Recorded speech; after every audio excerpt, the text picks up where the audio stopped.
modules. Okay. Okay. So those things Let me. we will look at. The basic Okay. part Okay. we will look at during our course. Okay. Let me interrupt for 1 second. I didn't see the recording options. Recording of the session. I would like to record. That itself will be a separate course. So Yeah. whatever is required for us, that part.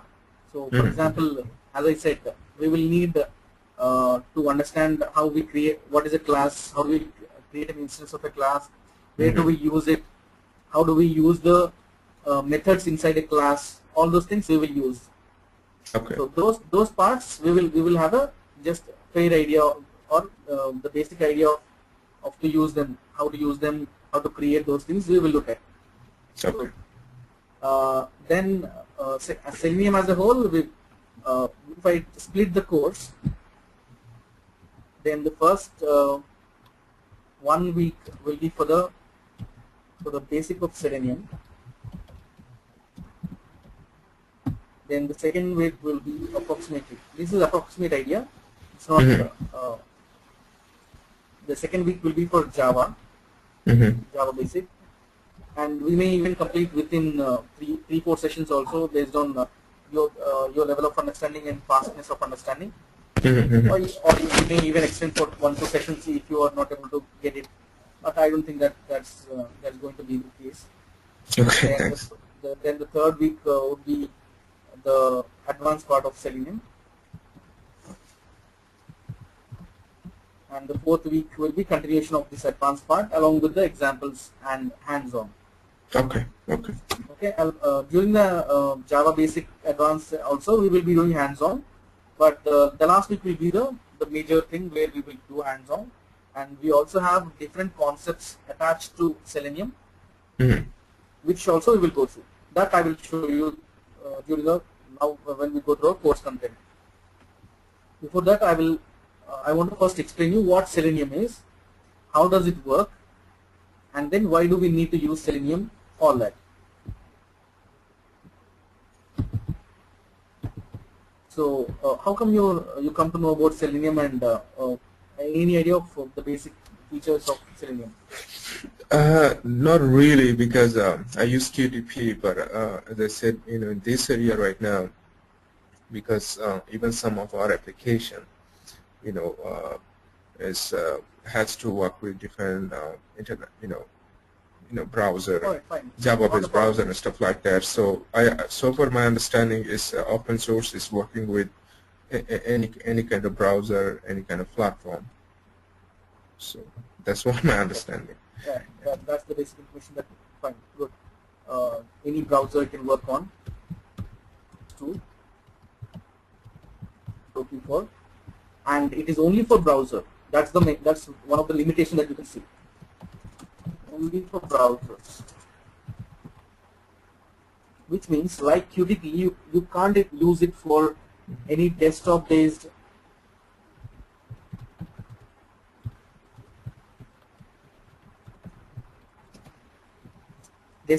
app. No, we can't automate any desktop-based application.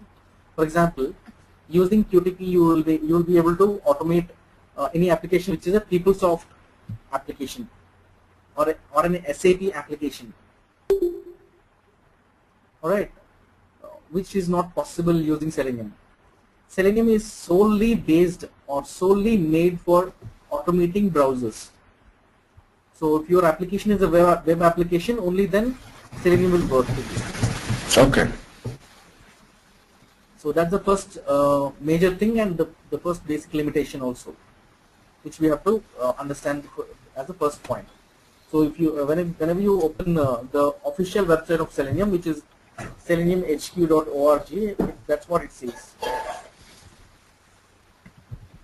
This is the official website of Selenium, and the first line what it says is Selenium automate browsers. That's it. Okay. It will not do anything more than that. Okay. Okay. Okay, so that's what we will be looking at during our whole course also. Fine. So that's the first part that I will tell you. It's and unlike QTP, which will work only on Internet Explorer mostly, maybe the most recent edition of QTP might have been given for working on other browsers also, which even works with a limited support. Yeah. Using Selenium, we can work on any browser, we can use Firefox, Mozilla Firefox, we can use Google Chrome, we can use Internet Explorer, we can use any of these. We will basically look at these three browsers. So that's about any browser that we can work on, because unlike QTP or VB scripting, QTP uses only VB scripting and QTP scripting, which is limited only to its Microsoft-based things. Yeah. But if you look at Selenium, Selenium can use many languages. You have any number of languages that you can use. You can use Ruby, you can use Java, we can use C#, we can use Perl, we can use what else? Ruby, Java, Perl, Python. We can use like this. We have a number of options that we can use if you want to use Selenium. Okay. If you have an idea of any of these languages, you can use it in its own language. Okay. But most prominently, people in the world use Selenium with Java. Okay. So I go with Selenium with Java. Mm-hmm. Alright, so Selenium with Java, all over the world 90% people use Selenium with Java. Only the remaining 10% people use Selenium with other languages. Okay. 2 to 3% people use C#, 2 to 3% people use Ruby, like that. So I want to go with the majority thing, so because that will make life easy, and most of the applications to be tested will also be in Java. So Java is a safe bet for anyone.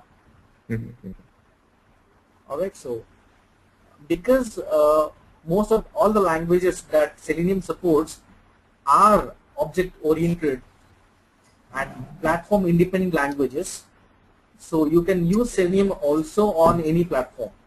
That becomes the basis for platform independence for Selenium. So that's why you can use Selenium on any other platform. And Selenium is an open source tool, so whatever you take or whatever you want to use along with Selenium, most of them come with won't be charged. So unlike QTP, and one more thing that I want to tell you, because it's an open source, it's not a integrated tool at one place. If you look at QTP, in QTP everything is put at one place for you, isn't it? Yeah. You will have object spy to check the objects, to get the properties of the objects. You will have object spy. For recording and playback, you will have option in the same window of QTP. If you want to store objects, then you will have object repository option also in QTP. So all things, because it's a commercial tool, all things are put at one place. Unlike in QTP, in Selenium, we have not a composite tool, we have a different components of Selenium for us to go through. So the major components that are Selenium IDE is the first component. Then we have IDE is the integrated development environment.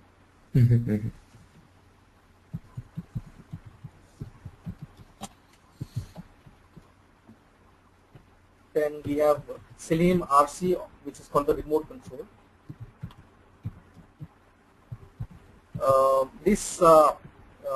I just want to explain you about remote control only for information's sake, because nobody in the world are using right now these things.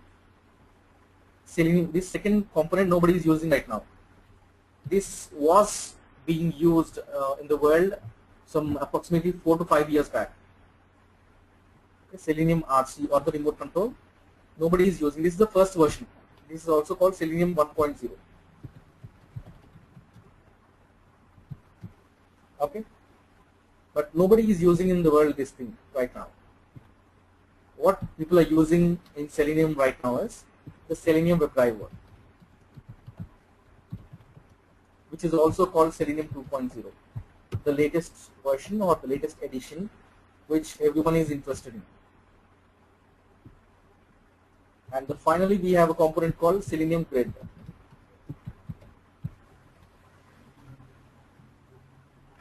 So these are the 4 components, out of which only 3 are being used right now. Fine. Mm-hmm. So what are these things all about? I will tell you now. Similar to QTP, we have a record and playback option in the Selenium IDE, the integrated development environment. We have the record and playback option for Selenium. So we can record any steps, as many steps as possible. Similar to QTP, you will be able to record all the steps you will be performing on any web browser or a web page in Selenium IDE. You can also manually change those steps in Selenium IDE. That is also possible.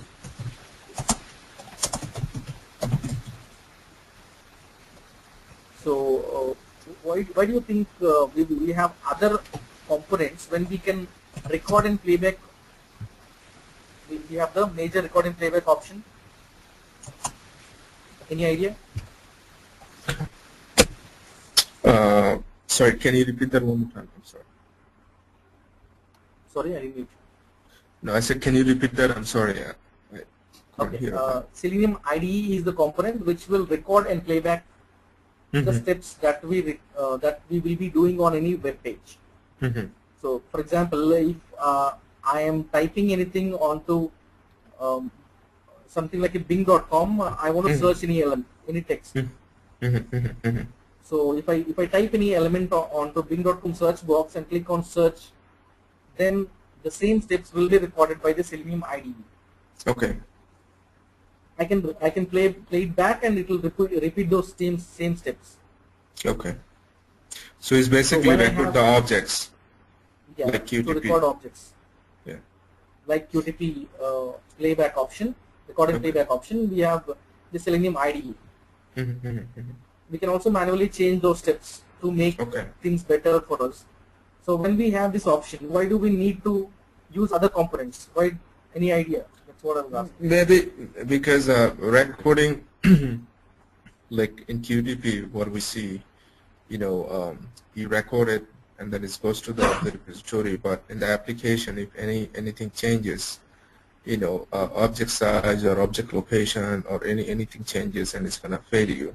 So then you develop your code on code. So that, and then other things that would be when you record it, you use probably one of the browser, but then if you try to run the scripts with different browser, that can cause a problem. That's my understanding. Oh, right. That is also one point of view. The other point of view is, that is also true. That is the first part. If there are any changes, which is like if the code is changing dynamically, for any dynamic changes cannot be made, or for dynamic changes, whatever happens, you can't use the recorded concept or recorded script. That is one part, and you can't handle dynamic changes, the first part. And then the second part we have is you cannot record everything. For example, let's say I want to find out whether all the links in my web page are working correctly or not. Okay, so if I have to test it through recording, I'll have to click on each link in the page by myself, which will record it. Right. So let's say if I have 1,000 links, I have to click on 1,000 links. What is the use of automation when I'm recording to click those 1,000 links? Right. If I write a script, that should be able to click on those 1,000 links that I have in that page. to verify whether they are working or not. Mm-hmm. So such things cannot be used. You can't use automation, or you can't use recording concept onto such things like multiple items verifying or similar kind of tags verifying. Using scripting, we can do that. And the basic thing is Selenium or QTP cannot record everything. QTP may be able to record most of the things, but it also cannot record everything. Similarly, Selenium also cannot, IDE basically, cannot record everything. You can't record and playback everything for Selenium. So because you can't record and playback, we will have to use, along with incorporating dynamic changes, we also have to use other components. Okay. Yeah. So that's the second part of it. Then what happens in the second and third components that I mentioned? Selenium RC, nobody is using, I told, right? Selenium RC and WebDriver are used for the same thing. These second and third components, they are used for the same. So when you want to, you have to script for us to make changes, or for us to verify, validate the elements on a web page, we will use these two for second and third components. And unlike in QTP, we will not write the script in the same page. We will open, if it is QTP, we will open the QTP, and in the what we call expert tab, we will write the code. Right. Mm-hmm. Mm-hmm. But in Selenium, it's not like that. Selenium is not a specific tool that you can open and write anything. What Selenium is Selenium is essentially an API. Okay. Okay.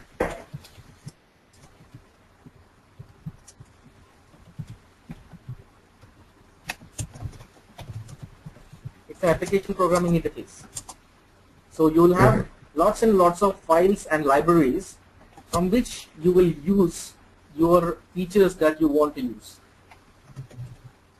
So I don't have any specific tool where I can write in Selenium. So what we will do is we will use a third-party tool for us to write the script inside it. And we use Eclipse for it. Eclipse tool will be used to write the code or script for Selenium. So before writing the code, we will have to configure whatever settings or configurations that are required for us to write and use. We will be configuring those things. So this third-party tool we will use. Okay. So Eclipse is the Java compiler, right? Yeah. For development also we can use it. We can also run it. We will be able to make dynamically. We can run the code or script for us to use the Selenium API.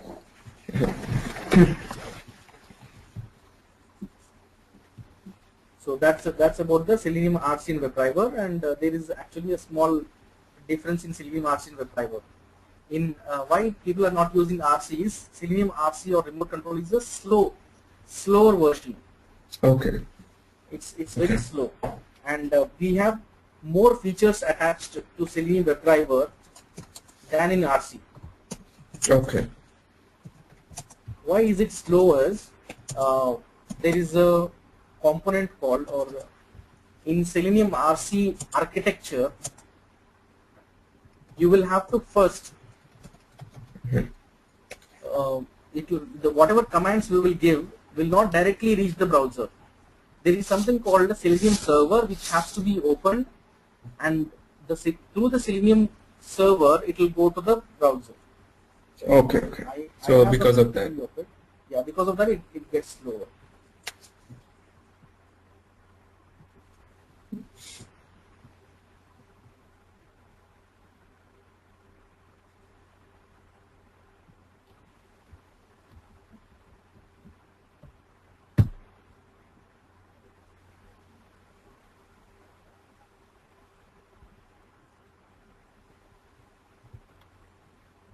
So this is how it will be. This is the architecture of Selenium remote control. Whatever commands we will give, those commands of Java, Ruby or any other language will go to first the remote control server. The Selenium RC or the Selenium remote control is also called the Selenium remote control server. The same, both are same. The names are different, but both are same. So it will first have to, whatever commands you will give through the third-party tool Eclipse, they will first go to the Selenium remote control server or the RC, and through RC they will go to the browsers, whatever browser on which we will give the commands, or on which browsers we want to open our web pages and do whatever we want to do, the validations, all things. That's why this process takes time and it is slower. The second one, WebDriver, is not like that. We don't need anything in between. We can directly interact with the browser with the whatever code we will give through the WebDriver. That's why, because they have developed it like that, it is faster, and we have more library files in WebDriver when compared with Selenium RC. For example, in our commercial applications, e-commerce applications, we will have dragging and dropping option for any into any cart. We can drag an item and we can drop it. In Selenium RC or the remote control, we don't have that option. Okay. WebDriver has that option. Okay. So that's an extra feature given in WebDriver. Such things are additions in WebDriver.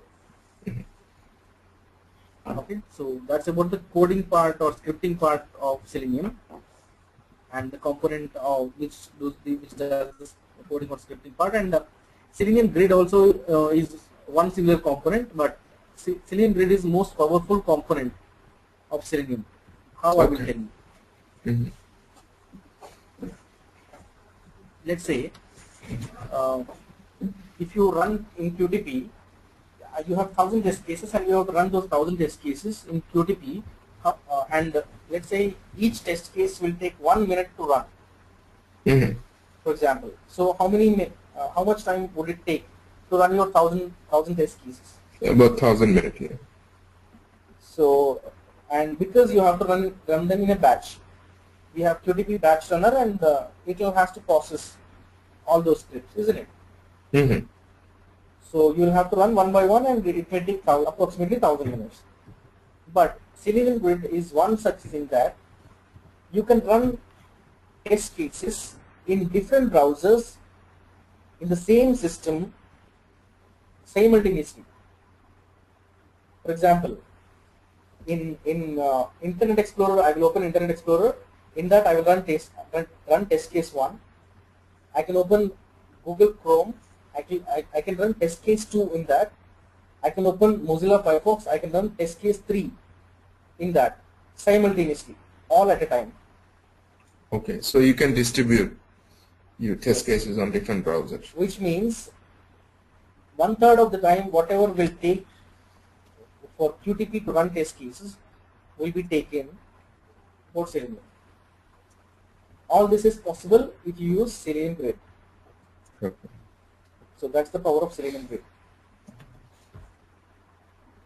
So multiple test cases simultaneously you can run them. It is not compulsory that you have to run those test cases in different browsers only.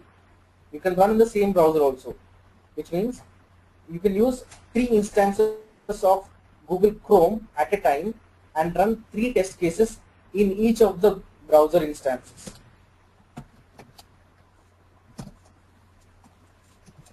Three separate windows of the same browser will run 3 different test cases. That is also possible. Okay. If it is in the same system, that is the thing. You can also run, using Selenium Grid, you can also run test cases over the network.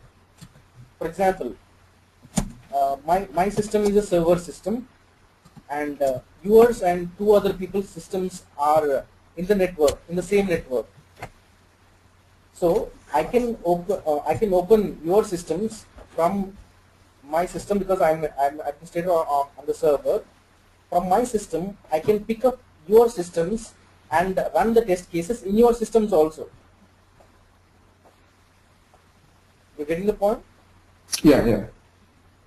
And it is like, though all your systems, your three systems are of different platforms, you can run the test cases in all the three systems.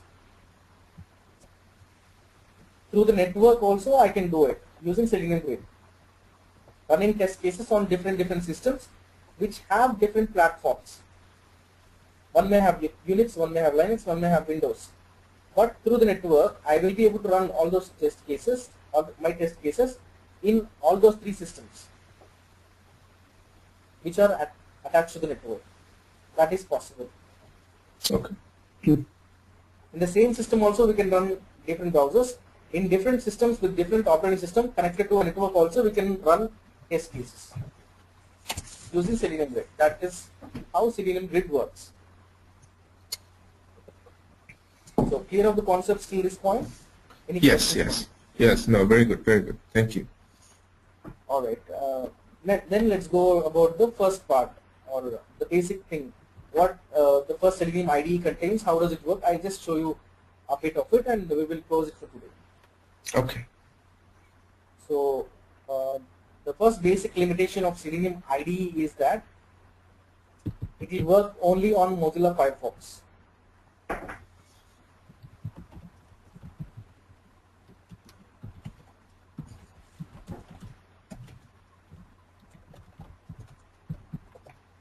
So Selenium IDE works only on Mozilla Firefox. Why is it like that? Because Selenium IDE is an add-on or a plugin to the Firefox browser.